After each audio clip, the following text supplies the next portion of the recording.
Continuamos con nuestra serie de predicaciones en el libro de Hebreos.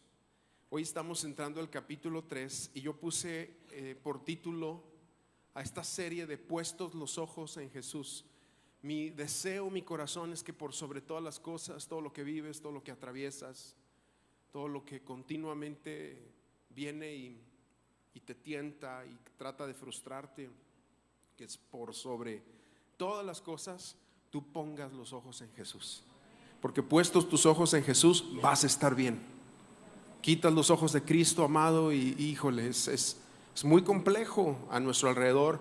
Aunque seamos personas óptimas y personas positivas y algunos aspectos de la personalidad que ayudan, es bueno.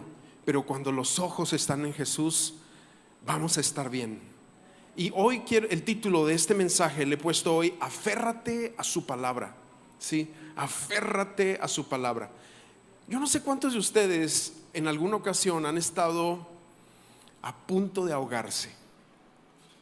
¿Alguien aquí ha tenido una experiencia de esas que en un segundo viste pasar tu vida porque casi te ahogabas? Es una experiencia así, una experiencia religiosa, dirían por ahí, ¿no? Pero cuando te estás ahogando y logras agarrarte de algo, híjole, es como que ya sabes que hay esperanza. Pues a lo largo de esta vida tenemos que aferrarnos a Jesús, tenemos que aferrarnos a su palabra. Hay muchas cosas alrededor de nuestra vida que van a intentar distraernos, desviarnos, como decíamos en semanas anteriores, deslizarnos, extraviarnos. Pero tú aférrate, amado. Tú te tienes que aferrar. Tú no puedes echar la mirada a los demás y es que aquel no se aferró, y es que mi hijo ahorita anda mal, y es que mi esposa, lo que tú quieras. Hoy tú decide aferrarte a su palabra. Eso va a ser para tu bien. Y eso es lo que yo quiero que tú y yo hoy podamos ver y hablar en esta hora. Entonces déjame empezar leyendo este pasaje y luego hacemos una oración. Hebreos capítulo 3 versículo 1 dice: por tanto, hermanos santos, participantes del llamamiento celestial, consideren a Jesús, el apóstol y sumo sacerdote de nuestra fe. Señor, gracias que tú estás en este lugar, estás con nosotros, has sido tan bueno. Gracias, Señor, porque tú hablas a nuestras vidas continuamente y nos guías a buscarte, a rendirnos. Continuamente estás llamando a la puerta, atrayéndonos a ti. Pues permítenos hoy responder a eso con corazones generosos en entregarse delante de tu presencia. En el nombre de Jesús oramos, amén, amén. Empieza este pasaje aquí de Hebreos capítulo 3.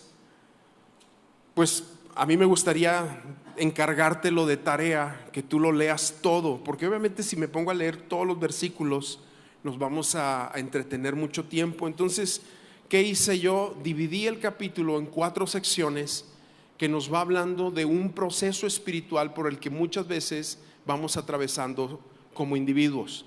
En este capítulo vamos a ver la segunda, mencionábamos este término, la segunda dinámica de nuestra alma, en cómo muchas veces al ser descuidados vamos poco a poco separándonos de Dios, y aquí se va a mencionar. Por eso el capítulo 3 comienza diciendo: pon los ojos de Jesús, pero con otro lenguaje, usando otras palabras. Y ahora dice: consideren a Jesús, consideren a Jesús. Esta palabra alude a ser personas que observemos su carácter, su caminar, sus palabras. Ya veíamos en el capítulo 2 versículo 1 que dice: pongan mucha mayor atención, más atención al mensaje que él ha hablado, a las palabras que él ha dicho. Pero ahora se nos dice: consideren a Jesús. Pero antes de esta palabra dice que somos participantes, tú y yo, de un llamamiento celestial. Ahora esto también es muy importante, porque tú estás aquí porque Dios te atrajo.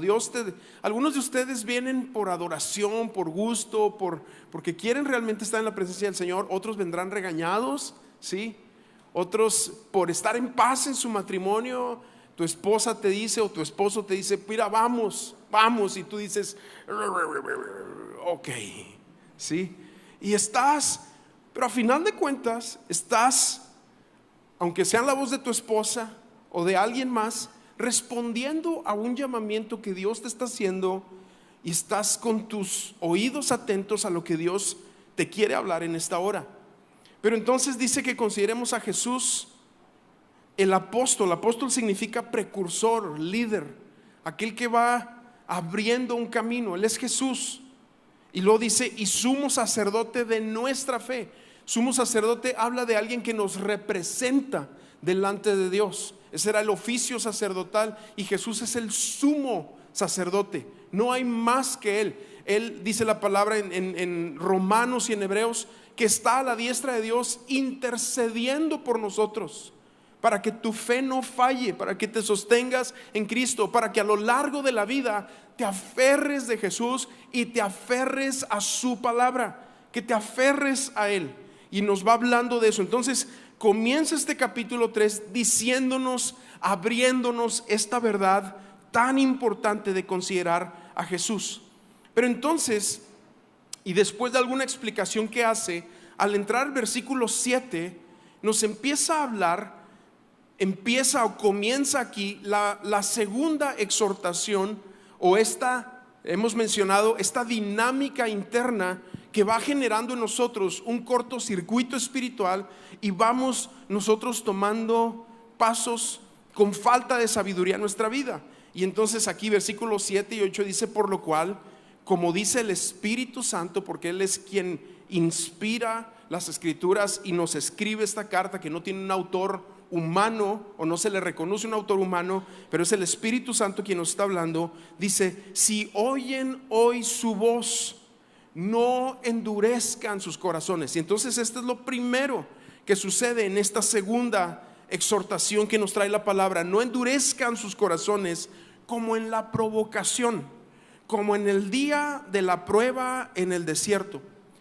Cuando la Biblia habla de en este sentido, de esta porción, nos remonta al pueblo de Israel en su trayecto de salir de Egipto, entrar al desierto y luego introducirse a la tierra prometida. ¿Y qué pasó ahí? En ese lugar el pueblo de Israel básicamente endureció su corazón, provocó al Señor y puso a prueba al Señor en el tiempo del desierto. Ahora recordemos, la primera advertencia o primera exhortación que nos ofrece la palabra es una dinámica interna del alma de cómo nos vamos separando de Dios, y de hecho nos dice que pongas mucha más atención al mensaje hablado para no extraviarnos de la palabra. O sea, es un llamado, y decía yo las semanas pasadas, a hacer un amarre en la figura de esta palabra, hacer un amarre en el muelle de la barca de tu vida, y que estés cuidadoso de que el golpeteo de las olas no aflojen el amarre y después quedes a la deriva. Eso es el ejemplo que nos pone ahí la palabra. Eso nos habla la primera exhortación. Pero en esta segunda exhortación, o en esta dinámica que se gesta dentro de nosotros, habla de no dudar de la palabra. No dudar de la palabra. Porque lo que sigue después de desviarnos de la palabra es a empezar a dudar de ella, de nuestro caminar espiritual, de si fue verdadero lo que Dios habló a nuestras vidas, de sus promesas, de su proceso en mi vida, de si realmente voy a poder cambiar, de si realmente voy a seguir esos propósitos que Él tiene para mí. Algunos de ustedes aquí también, a lo mejor con un llamado de Dios sobre sus vidas, empiezan a dudar de ese llamado, de si me ha perdonado. Y son cosas que muchas veces nosotros traficamos dentro de nosotros, que nos hacen entrar a una duda. Y la duda de la palabra endurece el corazón. Escúchame por favor. La duda de la palabra endurece el corazón. Ahora, entonces aquí viene una pregunta. ¿Por qué se endurece el corazón? Obviamente por la duda, pero la duda, amados, precede a la incredulidad. Y una vez que entramos a un aspecto de incredulidad en nuestras vidas, va a ser muy difícil conquistar lo que viene. Y no nada más eso, sino que vamos a quedar atorados en un aspecto muy renuente de nuestro interior, el cual no nos va a permitir conquistar lo nuevo que viene a nuestras vidas. Cuando se duda, ahora fíjate, cuando el corazón se endurece, yo te decía, hay dinámicas internas que se comienzan a gestar. Y esas dinámicas provocan al Señor. Cuando hablamos de provocar, obviamente aquí Hebreos nos pone unos cuantos escritos que vienen ejemplificados del Salmo 95, pero también nos lleva o nos remonta a Éxodo 17.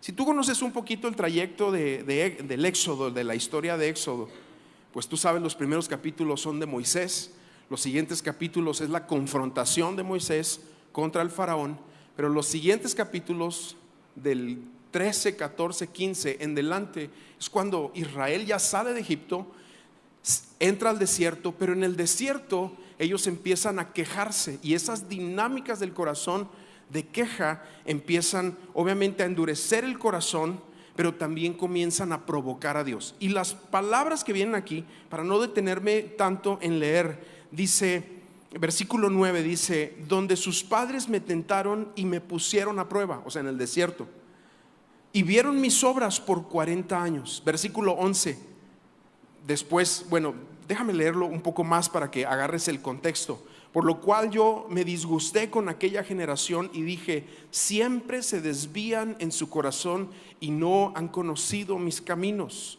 Dios quiere que conozcas sus caminos. Sus caminos es su forma de hacer las cosas. Y lo dice, y como juré en mi ira, no entrarán en mi reposo. Wow, entonces cuando la Biblia habla de que esa generación no iba a entrar en el reposo, y ahora en el Nuevo Testamento se nos habla que nosotros podemos llegar a ser, por la duda de nuestro corazón en lo que Dios ha hablado, podemos también volver a caer en el mismo ciclo vicioso de dudar y de quedarnos fuera del reposo de Dios. Ahora, déjame ahondar un poco más yendo al Salmo 95, porque esta es la referencia que nos da la escritura, perdón, de lo que pasó en el corazón de aquella generación que salió de Egipto. Pero el Salmo 95 es hermoso, o sea, el Salmo 95 es un salmo en realidad de gratitud, de alabanza impresionante delante de Dios. Fíjate cómo comienza diciendo, vengan, cantemos con gozo al Señor, aclamemos con júbilo a la roca de nuestra salvación. Así como aquí los domingos, casi todos. Dice, vengamos ante su presencia con acción de gracias, aclamémosle o aclamemos a Él con salmos, porque Dios es grande, es el Señor y Rey grande sobre todos los dioses. Y luego sigue hablando algunas cosas que tienen que ver con el carácter de Dios. Pero nos habla de gozarnos en su presencia. ¿Cuántos de ustedes se gozan en su presencia? Ay, Dios mío. Él quiere que tú aprendas a gozarte en su presencia, porque el gozo en su presencia refleja que tú caminas en su reposo. La palabra para reposo más usada en el Nuevo Testamento es contentamiento. Contentamiento. Pero cuando empezamos a dudar internamente, vamos a ver que no tenemos contentamiento en nada. Y luego sigue diciendo aquí, vengan, versículo 6, adoremos y postrémonos, doblemos rodilla ante el Señor nuestro Hacedor, porque Él es nuestro Dios y nosotros el pueblo de su prado y las ovejas de su mano. Y si ustedes oyen hoy su voz, aquí es donde conecta con Hebreos, donde conecta con Éxodo. Dice, si oyen hoy su voz, no endurezcan su corazón como en el Meriba, como en el día de Masá en el desierto. Meriba significa provocación, ¿sí? O sea, a ese lugar Masá, que tenía un significado de gratitud a Dios, fue cambiado el nombre a provocación por la queja que hubo en el pueblo. Y entonces aquí el versículo 9 dice: cuando sus padres me tentaron y me pusieron a prueba, aunque habían visto mi obra, por 40 años me repugnó aquella generación, y dije: este es un pueblo que se desvía en su corazón y no conocen mis caminos. Por tanto juré en mi ira: ciertamente no entrarán en mi reposo. Ahora, esta provocación sucedió en un desierto, en una etapa desértica del pueblo de Israel, cuando estaban por el desierto físico, alrededor del Sinaí, vagando durante 40 años. Jesús también atravesó por un desierto y también fue tentado por el diablo. Y también, seguramente, como fue tentado en todo pero sin pecado, hubieron a lo mejor ganas en su interior de quejarse, pero no lo hizo. Resistió al diablo y el diablo huyó de él. Tú y yo vamos a pasar por desiertos. Tú también vas a atravesar por momentos en tu vida desérticos, áridos. Pero es súper importante en esas etapas, y lo que nos va enseñando aquí es a no dudar de su palabra. Porque cuando tú insistes en dudar, Dios insiste en que no vas a entrar en su reposo. Ahora déjame explicar esto, ahondar un poquito más en esto que te estoy diciendo. Cuando tú insistes en dudar, Dios insiste en que tú no entrarás en tu reposo. Primero, ¿por qué?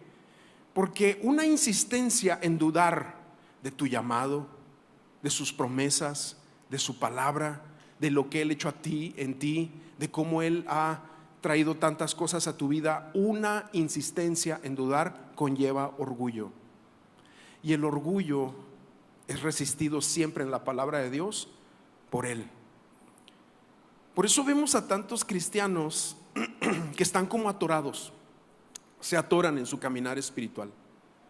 Gente que hasta platicas con ellos y sabes que son cristianos, pero te dan una mala vibra. Disculpa la palabra, una mala química, o no sé cómo decirlo, ¿verdad? Porque siempre andan quejumbrosos y comparándose y no logran vivir en el contentamiento, en el reposo de Dios. Porque en realidad eso que tú estás viendo es solamente la expresión externa de lo que muy profundamente está sucediendo en su corazón. Y lo que está sucediendo aquí es dudar del carácter de Dios. Dudar de su carácter obviamente te introduce, te cicla en ese desierto. Ahora déjame platicar un poco de por qué es tan importante entender esto. La Biblia, en esto que nos está hablando, nos explica el pueblo de Israel en Egipto.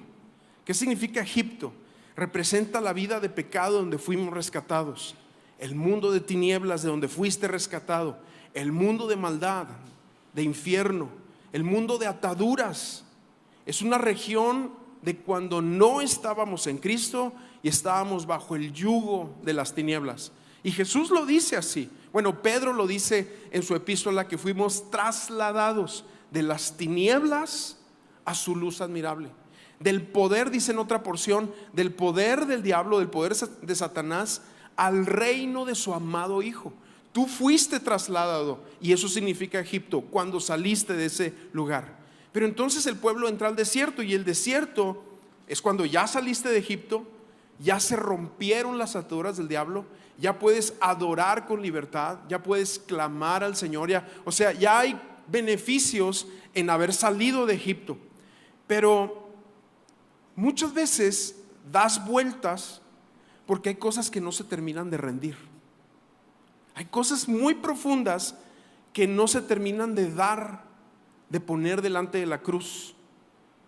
Y mientras no nos rindamos completamente al Señor, nos hacemos religiosos. Hacemos la práctica de una vida espiritual, pero sin realmente una entrega completamente espiritual dentro de nosotros. O sea, en otras palabras, podemos venir a la iglesia, pero con una falta de compromiso hacia Dios en nuestro corazón. Podemos escuchar alabanzas, pero adoración, alabanza no sale de nuestro corazón. Podemos ser cristianos, pero vivir angustiados, tristes, sin paz en el corazón. Y otra característica es una continua carnalidad. Y todo eso es una etapa en la vida, pero se debe de pasar hasta que entramos en el reposo de Dios, que es la figura de la tierra prometida. Ahora, la tierra prometida es o la tierra de promesa o el reposo de Dios o ese lugar de plenitud y contentamiento, es donde ya disfrutamos de quiénes somos. No significa que no habrá luchas, que no habrá batallas ni retos por delante, pero sí significa de que estás seguro que la presencia del Señor va contigo. Cristo nos pone el ejemplo de la tierra prometida cuando Él dice: el reino de los cielos se ha acercado. Porque otra figura de ese reposo, de esa tierra prometida, de ese contentamiento continuo, es que los cielos se abren y el reino habita en ti. Tú vives en el reino de Dios. Tú eres habitante del cielo. Tú eres conciudadano de los santos. Eres ciudadano. Tu ciudadanía, dice la palabra, está en los cielos. Si eso retumba no nada más en nuestra mente, sino que cae al corazón, entonces sabemos quiénes somos y podemos vivir en el contentamiento que Él nos otorga. Pero si no, no. Entonces, ¿qué es el reposo de Dios? Yo diría, es un combo.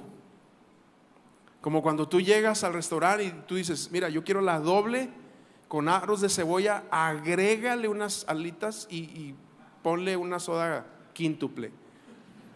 Y armas tu combo. Bueno, el combo del reposo de Dios es ese contentamiento, deleite, gozo, paz y un sentido de victoria en lo que vas atravesando.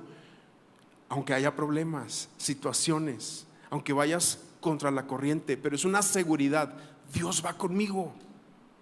Y así estaba el pueblo de Israel en su etapa más guerrera. Fue cuando entraron con Josué a la tierra prometida, pero veían a Dios, Dios iba con ellos. Entonces nos va hablando de esto, y al llegar al versículo 12, regresando ahí a Hebreos en el capítulo 3, regresando ahora al versículo 12, este es el centro de esta segunda exhortación, pero que es como una dinámica interna. Dice: tengan cuidado. Esto, cuando la Biblia dice ten cuidado, es porque, amado, tienes que poner más atención y tener cuidado en tu caminar espiritual.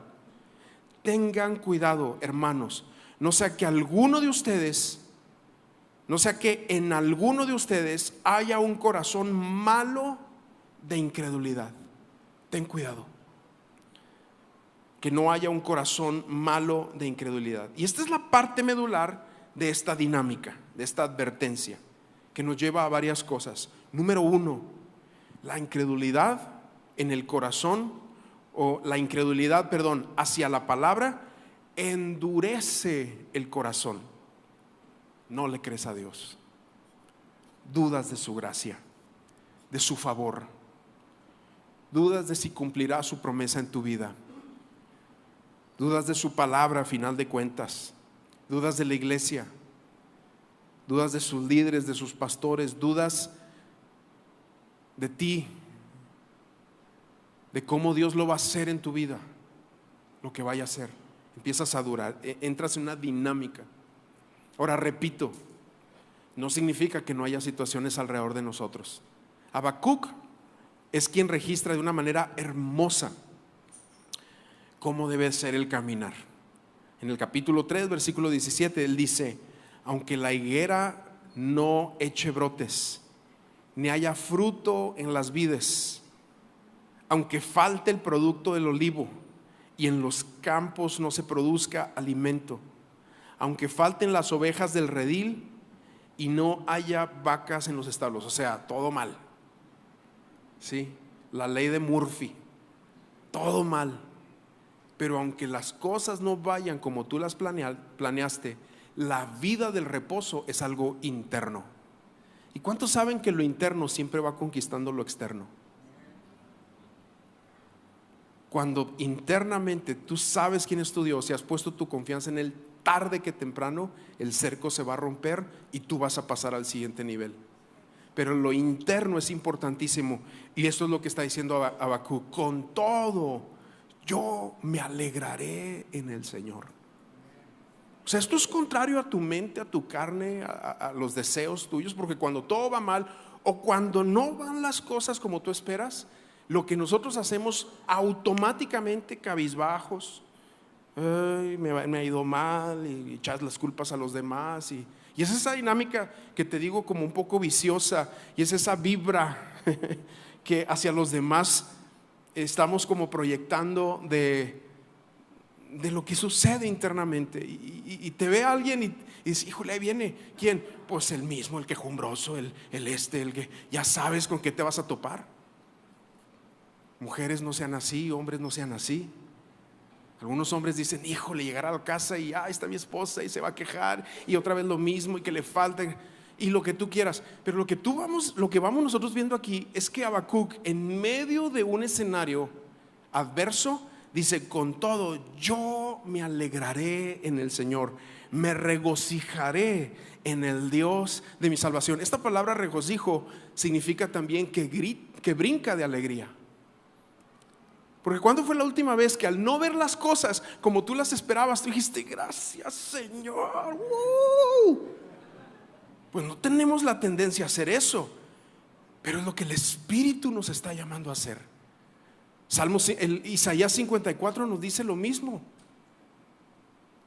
Tú que estás estéril, le dice, prorrumpe en gritos de júbilo, gózate en el Señor. Y porque nos da una palabra para que creamos la palabra y no la dudemos en nuestro corazón, porque más hijos serán los de la desamparada que los de la casada. Y entonces no nada más eso, sino que le anima a empezar a caminar en fe. Ensancha el sitio de tu tienda, haz así largas tus estacas, porque va a haber una bendición mayor. No temas a lo que va a suceder, porque, y ahí es donde viene esa escritura, porque ningún arma forjada contra los siervos del Señor prosperará. Todo eso incluye el Isaías 54, que habla de una actitud de poner los ojos en Jesús en medio de la adversidad, y en eso radica nuestro reposo. Entonces, primero, esa es una realidad. La incredulidad hacia la palabra va endureciendo el corazón. Y cuando hablamos de incredulidad hacia la palabra, también hay otros aspectos aquí. Porque a veces no es nada más dudar de la palabra, sino dudar de lo que Dios ya ha hecho en nosotros. Y volvemos a caer a lo mismo.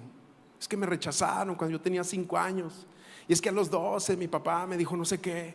Y es que a los 15 me reprobaron en la escuela. Y es que a los 18 una chica me cortó. Y es que a los 20, y no, hombre, olvídate.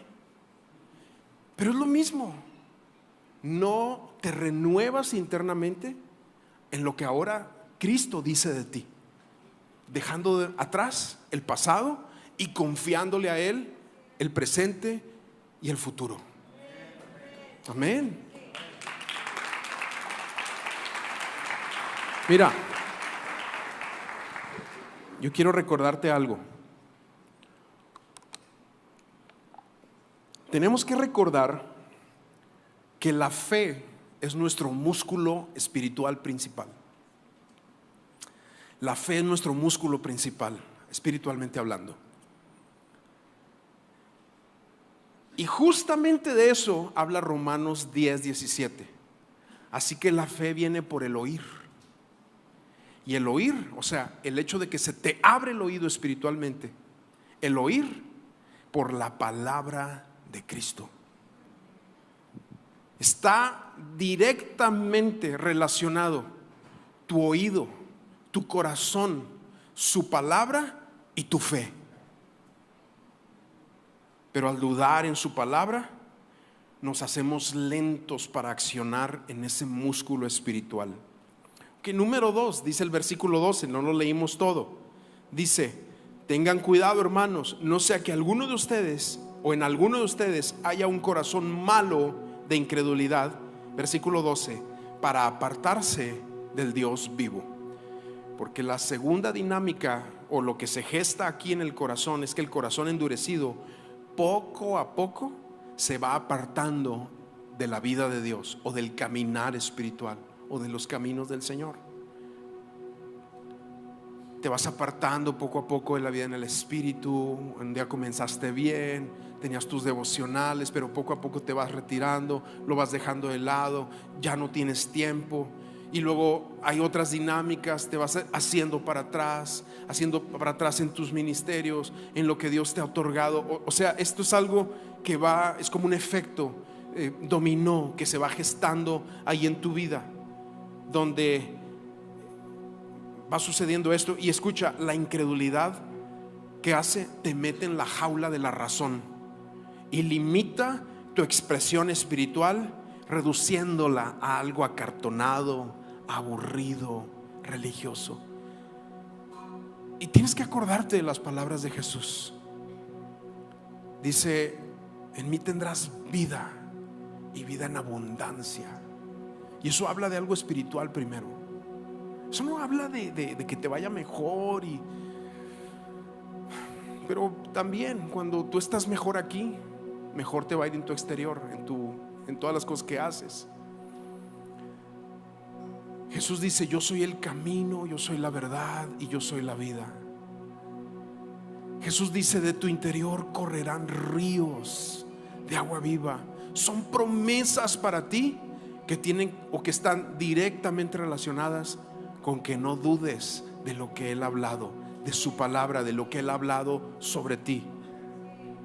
Número 3, el corazón endurecido fácilmente cae en el engaño del pecado. Fíjate, dice el versículo 13: antes exhórtense los unos a los otros cada día, mientras todavía se dice hoy, no sea que alguno de ustedes sea endurecido por el engaño del pecado. Porque este es un ciclo.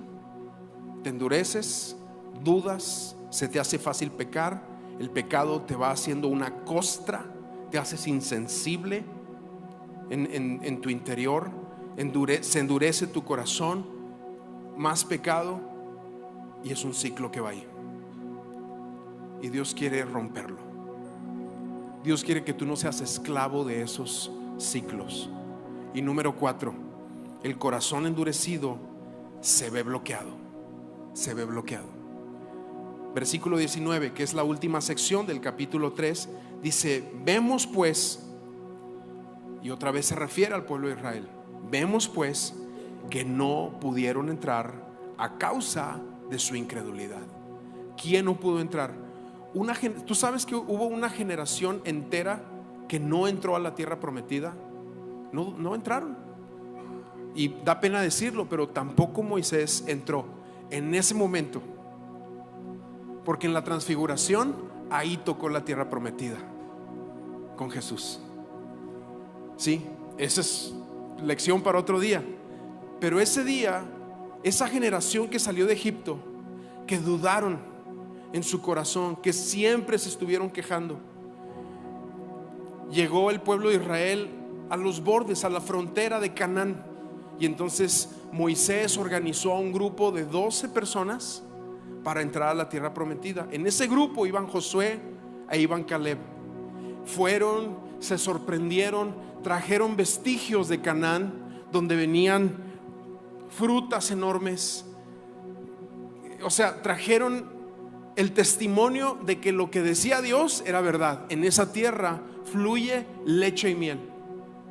Pero también habían gigantes, había conquistas que hacer.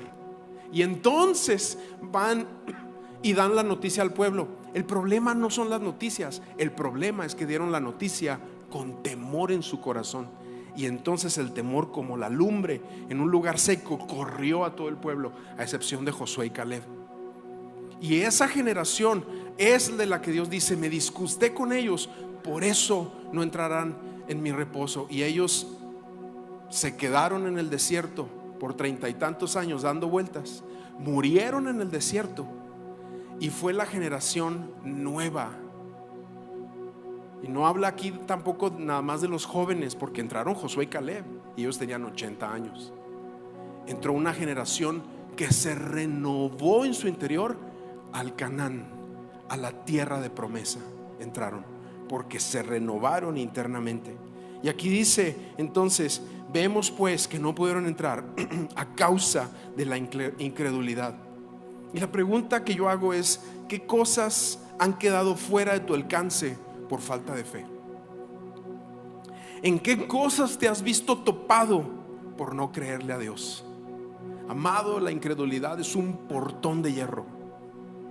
La incredulidad continua, la duda continua de su palabra provoca al Señor.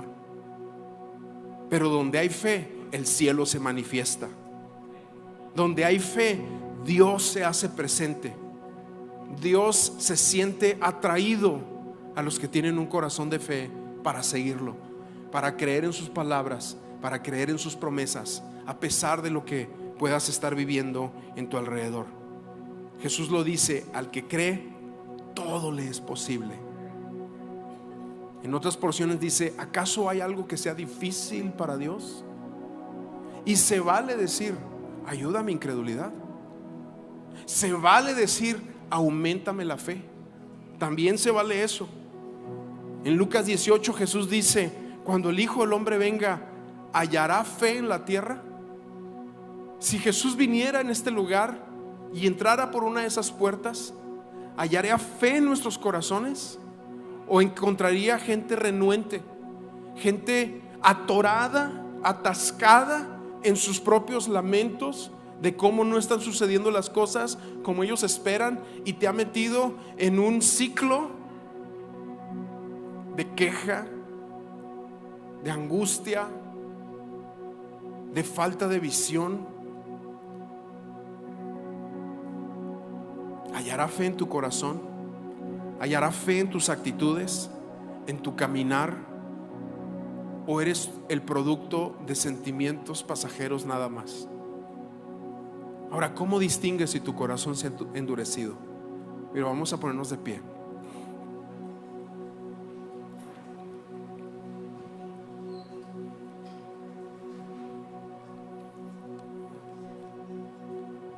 ¿Cómo distingues si tu corazón se ha endurecido?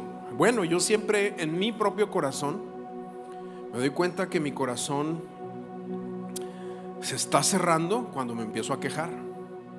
La queja a veces es un termómetro de cómo andamos internamente. Esposas, sus esposos se quejan mucho, no me contesten, no se comprometan, aunque por dentro estés gritando sí, yes. Es porque el corazón se está endureciendo. Esposos, tu esposa se queja todo el tiempo. El problema no es un nuevo horno, un nuevo micro, no es un nuevo no sé qué. El problema es interno. Es interno, es algo aquí en el interior. Si continuamente estás dudando de Dios, de lo que Él está haciendo en tu vida, en tu matrimonio, en tu caminar espiritual, en tu llamado, en tu servicio,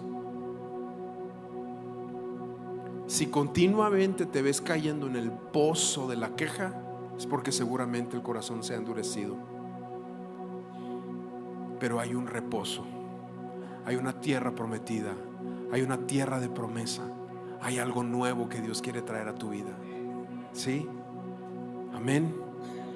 ¿Sí? Cierra tus ojos. Vamos a orar un momento.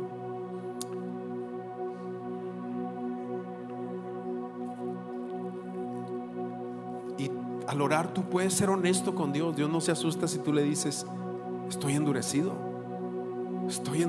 en mi corazón. Necesito que toques mi corazón, lo rompas, lo quiebres, que rompas la cáscara, el callo, la callosidad que se hace. Rómpela. La profecía era que iba a ser cambiado un corazón de piedra por un corazón de carne. Señor, te necesito.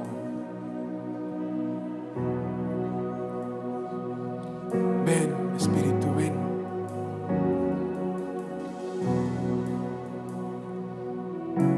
Ahí, dile al Señor: mi corazón se ha endurecido, rómpelo. Ven, toca mi corazón, mi vida. la insensibilidad es muy tangible. La insensibilidad se nota en su presencia. No hay júbilo, no hay gozo, no hay gratitud. Ves al necesitado y no sientes nada en tu corazón. Y sabes que el Señor lo quiere romper, porque te ama, porque eres su hijo, y Él quiere que tu corazón esté sensible a Él, a su voz. Vas a escuchar su voz y te va a alimentar tu alma, y vas a estar confiado en su palabra y en sus promesas. Y como lo dijo Habacuc, aún en el proceso complicado del momento en que estás atravesando, va a haber una afirmación en tu corazón que va a decir: con todo, yo me gozaré en el Señor. En la roca es mi salvación, en mi fortaleza. Sí, Señor. ¿Por qué no levantas tus manos un momento y le dices: ven a mi vida, trae frescura a mi corazón, a mi alma? Espíritu, ven, Espíritu, a mi vida, a mi alma.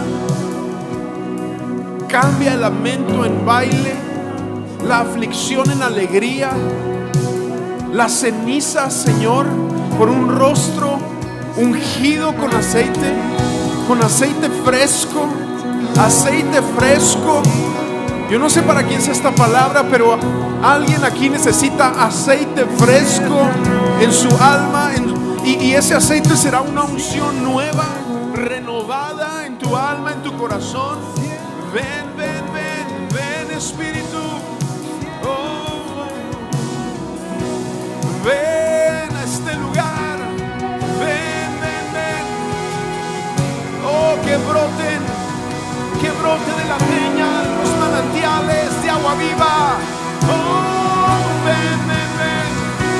Que fluya el río de tu interior en alabanza.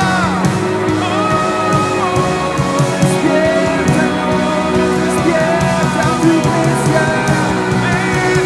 Yo quiero entrar a la tierra de promesa. Oh Señor, quiero caminar en tu contentamiento. Ven. Vamos, levanta tu adoración, tu clamor por frescura. Cristo ya lo hizo por ti, está a tu disposición. Tómalo. Toma esa tierra de promesa, empieza en el interior. Oh, ven, Espíritu.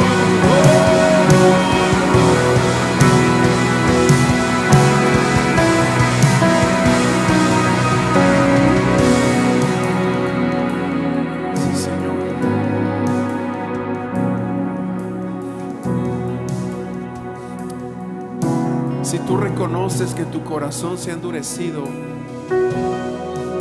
vamos a hacer algo aquí. Rómpelo saliendo de tu lugar. Vente a orar aquí al frente. Sal de tu lugar rompiendo ese corazón duro, escéptico, y vente aquí al frente y di: Señor, yo quiero. Dile: yo quiero tu toque. Yo quiero que tú rompas esta dinámica interna en mi corazón. Y te abrazo tu palabra, abrazo tus promesas, abrazo tu llamado, abrazo tu voz, abrazo, Señor, lo que tú estás haciendo en medio de nosotros. Vente, sal y vente allá de tu lugar y busca al Señor. Señor, me he endurecido, dile, y necesito un corazón de carne que responda a tu palabra, que responda a tu Espíritu.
Si te tengo a ti, lo tengo todo. Mi amado, mi tesoro, fuera de ti, nada deseo, Señor. Si te tengo a ti, lo tengo todo. Mi amado, mi tesoro, fuera de ti, nada deseo. Creo que nuestro corazón también tiene que llegar a un hartazgo de lo mismo. Y entonces el clamor del interior surge y dice: Señor, yo no quiero lo mismo. Ven a mi vida, ven a mi interior. Enciende el fuego, enciende la pasión, enciende las ganas de adorarte. Posiblemente algunos de ustedes han estado en una depresión espiritual, que no es lo mismo una depresión clínica, obviamente. Todo esto se genera, como decíamos, por esos círculos de queja continua. Pero sal de ahí en fe, sal en fe. Amén. Vamos a continuar un momentito más en oración.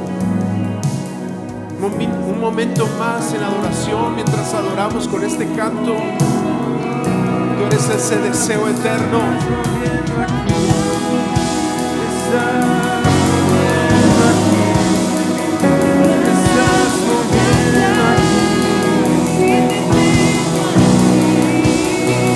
Si te tengo a ti, lo tengo todo. Mi amado, mi tesoro, fuera de ti, nada deseo, Señor. Si te tengo a ti, lo tengo todo. Mi amado, mi tesoro, fuera de ti, nada deseo, Señor. Si te tengo a ti, lo tengo todo.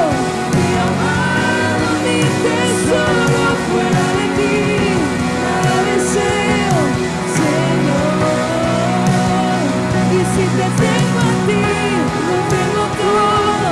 Mi amado, mi tesoro, fuera de ti, nada deseo,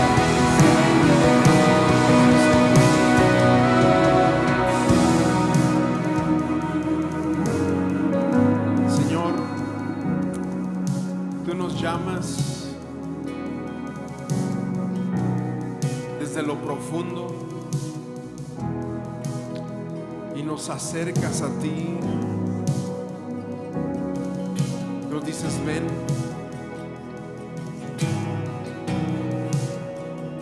Hoy queremos salir de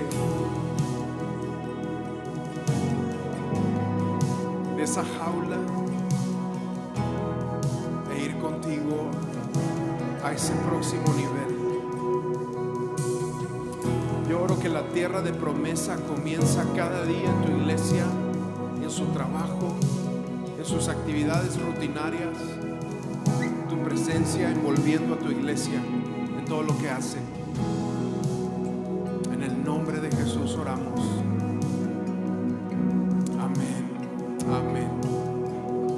Amén. Amén.